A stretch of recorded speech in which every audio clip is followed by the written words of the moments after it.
BT's Business Report is sponsored by Dynamic Funds.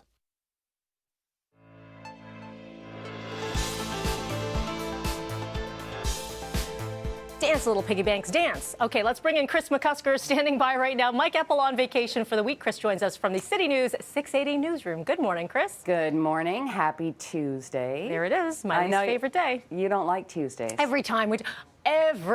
It's all good. It just feels a bit slower, that's all. Okay, that's fair. I need more coffee is basically what we're trying to say here. Yes.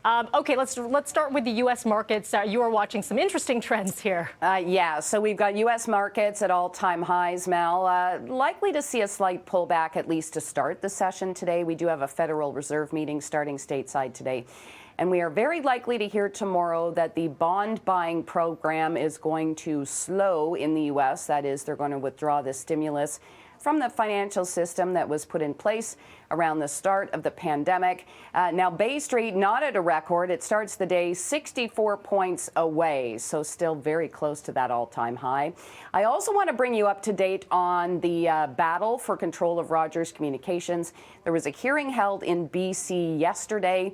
So this is Edward Rogers, who is battling for control of the company as the chair of the Rogers Trust.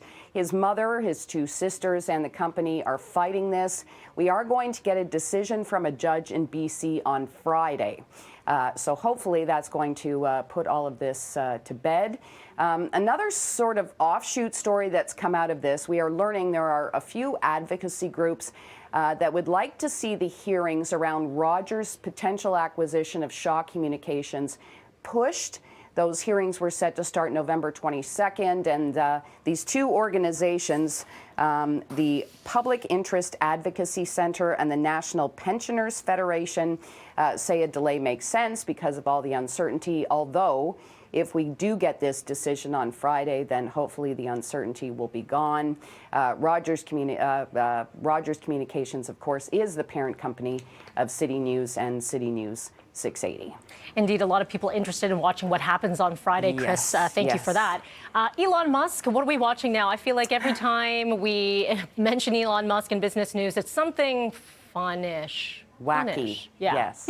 And I'm giving this guy points for honesty today because he's asking questions about the stock's rally. Shares in Tesla up by 40% in October, coming off a gain yesterday of about 9%. And CEO Elon Musk says, okay, wait a minute here.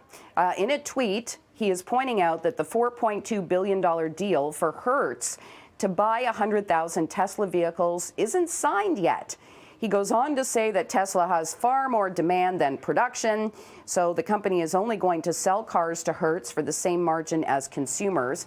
Now, while this stock is rallying, Tesla's market cap now at $1.2 trillion. So get this, Mel. Musk now has 3 times the net worth of Warren Buffett. Warren Buffett's been at this a long time. That's wild. It is. It's Absolutely. crazy. It's crazy. But, you know, Elon Musk is questioning it, and I had to give him some press for that because it's just so interesting. It is. Yeah. Finally, so we both wear glasses. Do you usually go conservative when you wear glasses, or do you like to do something a bit funky? Yeah, I don't really. I am very conservative, yeah. Okay, but would you buy into your next story?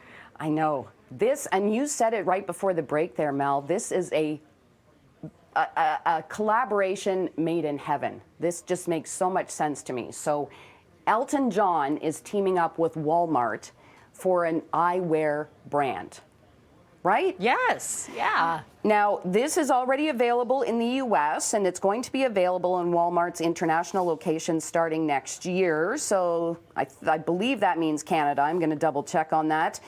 John says he's had a dream to create his own eyewear collection for quite some time. Says he enjoys expressing himself through his music and through fashion. I guess we can't argue with that. The interesting part of this, Mel, there's a philanthropic angle as well. So Walmart has pledged to donate an annual minimum of $1 million in revenue from the collection to the Elton John AIDS Foundation. John, of course, started that foundation centered around seeking to spread awareness and combating HIV and AIDS back in 1992. So this I can't believe it took this long to get a deal like this in place, honestly. I'm surprised this doesn't already exist. But you I know, know. if it's going to be at Walmart, it'll be affordable. And again, Yes. going to his organization, when I'm looking at that video, I probably pointed at about 3 that I'd say yes to. Yeah. Yes, yes, Oh, yes. yeah. They Yeah, look great. Yeah.